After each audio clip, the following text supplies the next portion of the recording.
Namaste everyone and welcome to my channel Sapna's Yoga Diary. This is day 18. I'm teaching you yoga from zero. I'm teaching you yogic Sukshma Vyayam, and in this video I'm going to correct your possible mistakes. I know it from my experience that where all my students go wrong, and you all are my students now. So I'm going to cover the areas where students generally make mistakes, and if you are making that mistake, you can correct it in the future sessions. Also, as I'm running regular online yoga sessions on Google Meet, if anybody of you, anyone is interested in joining that regular session, live sessions, you can contact me on my WhatsApp number that is coming on screen. Okay, then let's begin. First practice is breathing deep and loud, focusing on the throat. Here, remember your focus should be on the throat. You have to feel the impact of the practice, impact of the breath on your throat. All right? Okay. Now, when I say move your head side to side, if you have a sensitive neck, you have to move slowly and see how freely you are able to rotate, move your head side to side.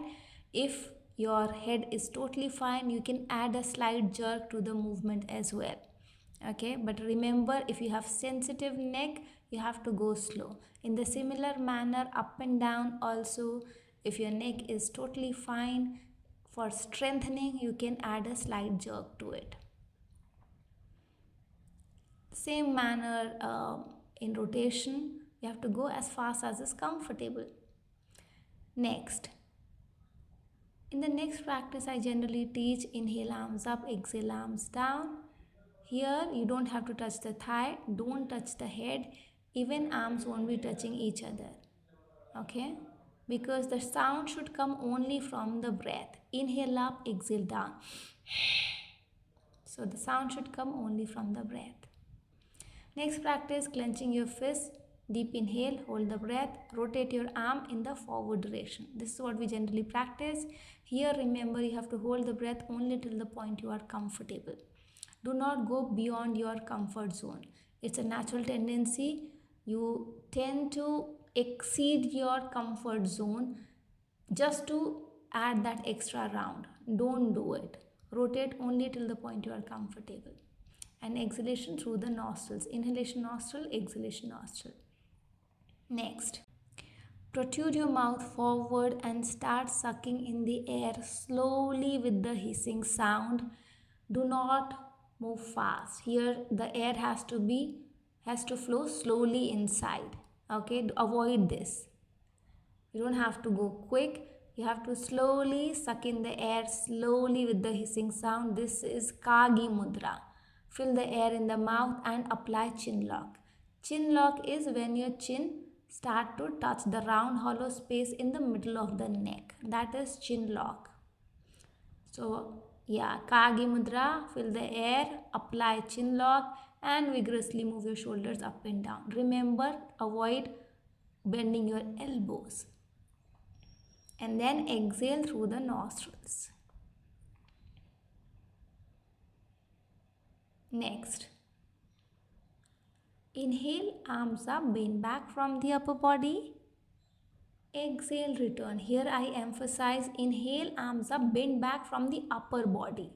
Okay, you don't have to use your waistline. Avoid moving like this. Okay, the lower portion, the waistline should remain in the same position, only bend from the upper body. Other thing, do not bend your head first. Let the arms go up first and then move the head along with the arms. Next, the next practice is this. Inhale, swing your arms back, opening your chest and shoulder. Exhale, return. Here, palms should be facing each other. See, try to touch the fingers.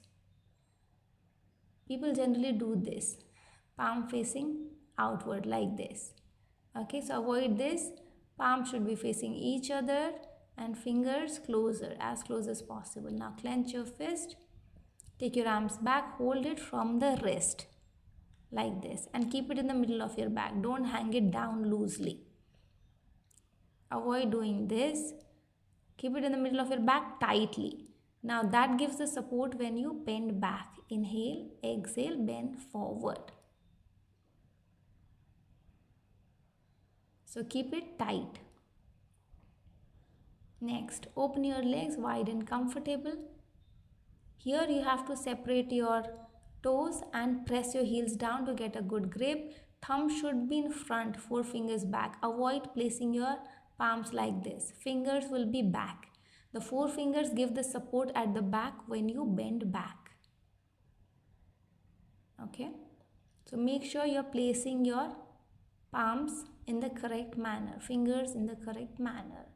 Inhale, bend back. Exhale, bend forward. Remember to move the shoulders back. Next, keeping your feet together, open your arms sideways. Deep inhale in the center. Exhale, bend on the side. Inhale, center. Exhale, other side. In this movement, the most common mistake is people start moving their arms. Okay, see, this is how you have to move. But what people generally do, students generally do, they start moving your arms. Here the movement happens from the waistline. The arms are there in the same position. See, arms are not moving. You have to move from the waistline. But what people often do, they move their arms like this. So this is what you have to avoid.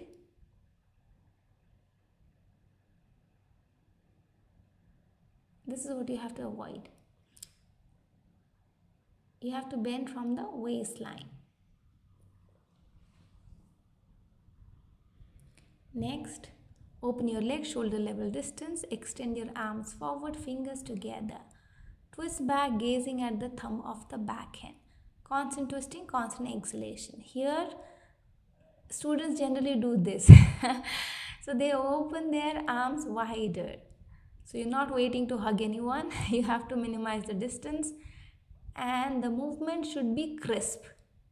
The arms should be held tight. Okay? Tight. Don't keep the arms loose. Often students, what they do, they held their arms loosely. This is how it should be done. Tight arms. Crisp movement. Next. Inhale, arms and legs open. Exhale, close. Here, what generally students do, they do not open arms and legs together. When arms are open, legs are closed. When legs are open, arms are closed. So see, so this is what you have to avoid doing. Your arms and legs should open together. Now next, extending your arms forward, you bend down. So here the heel should not be held high. It should be in contact with the mat. If you're not able to go down, you can come up, but your heel should be in contact with the mat. So go down and hold. The back should be straight. Don't move your body, upper body forward. This is another mistake that often students do. Next, balance with one foot and then kick front and back. When you are kicking, you have to keep the leg loose and you have to try hitting the buttocks with the heel. Next, balancing, you have to rotate your foot from the ankle. This looks easy, but often students struggle. So if you need a support, you can take the wall support to do it. And that's totally fine. Next, I'm recalling what is the next practice. Okay, clenching your fist, extend your arms forward, inhale, bend down, come up, retaining the breath, rotate your arm back, exhale down. This is the movement. But often what students do, before they stand up straight, they start moving the arms. Okay, see again. So before students stand up straight, they start rotating. You have to wait till you stand straight. Okay, then rotate the arms back. Again, see, inhale, up, and then rotate, exhale, down. This is another mistake. Okay, instead of moving the arms down, you move your arms forward. So inhale up, rotate, and then this is another mistake. Students often release the fingers, open the fingers. The fist has to be intact throughout the movement. Next, Sarvankushti. Clench your fist, arms up, left front, right back. Remember, whichever side is in the front, that side you have to bend. So the left, we start from the left side. That is why the left side we bend first. And every time we bend down, you have to switch your arms. Okay? See, left arm is in front. So we are going to start from the left side. When you bend down, you switch your arms. When you bend down, you switch your arms. Students often forget to switch their arms, or they start switching anywhere in the movement while getting up. So you have to remember that you have to switch your arms when you are bending down. This is another mistake. See, there is no twisting involved. There is no twisting involved at all. So you have to twist your body back like this before you bend down. See, there is a twisting.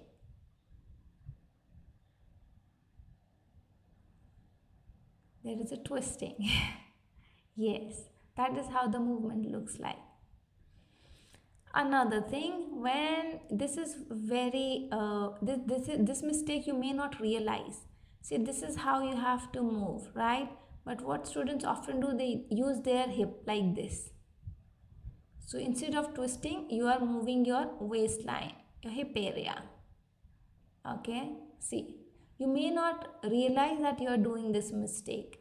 So you have to avoid doing this. You have to avoid moving your waistline, your hip area. Now, engine dod. In engine dod is tough in itself, and the most common mistake here is synchronization between your arms and legs.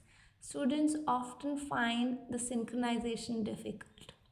So instead of moving the arm forward and the opposite, this is mistake, yeah. So you don't have to bring the arm down. The other arm has to be kept close to the chest. One arm is extended, other one is held close to the chest. Okay, now this is another mistake. Instead of moving the opposite leg, students often move the same side of the leg. So the sync between the arms and legs has to be correct.